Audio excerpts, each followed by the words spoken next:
Hello people, last వీడియోలో చెప్పినట్టుగానే day 2 చాలా బ్యూటిఫుల్గా ఉంటుంది. మార్నింగ్ ఫ్రెష్ అయిపోయి అంతర్వేది టెంపుల్కి స్టార్ట్ అయిపోయాం. నర్సాపూర్ నుండి అంతర్వేది వెళ్ళడానికి మధ్యలో గోదావరి రివర్ ఉంటుంది. సో ఈ రివర్ క్రాస్ చేయడానికి 2 వేస్ ఉంటాయి. ఒకటి బోట్ త్రూ వెళ్ళొచ్చు, ఇంకోటి బ్రిడ్జ్ వే ఉంటుంది. మురారి మూవీలో ఉన్నట్టు ఎక్స్పీరియన్స్ చేద్దామని మేము బోట్ వే చూస్ చేసుకున్నాం. And we had an amazing experience. కార్కి అయితే they charge 200 rupees and per person 20 rupees charge చేశారు. సకినేటిపల్లిలో బోట్ దిగి డైరెక్ట్గా అంతర్వేది వెళ్ళే రూట్లో విజువల్స్ అయితే చాలా బ్యూటిఫుల్గా ఉంటాయి. ఫస్ట్ టైం విజిట్ చేసిన వాళ్ళైతే చాలా ఎంజాయ్ చేస్తారు.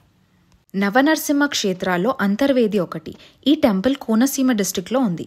ఈ టెంపుల్ బే ఆఫ్ బెంగాల్ ఇంకా గోదావరి కలిసే ప్లేస్లో ఉంటుంది.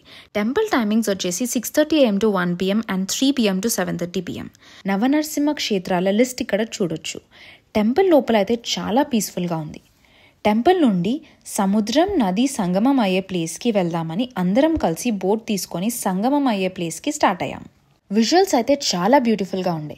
ఇక్కడ అందరూ గోదావరిని అన్న అని, సముద్రంని చెల్లి అని అంటారు. ఎందుకో మీకు తెలిస్తే కామెంట్ చేయండి.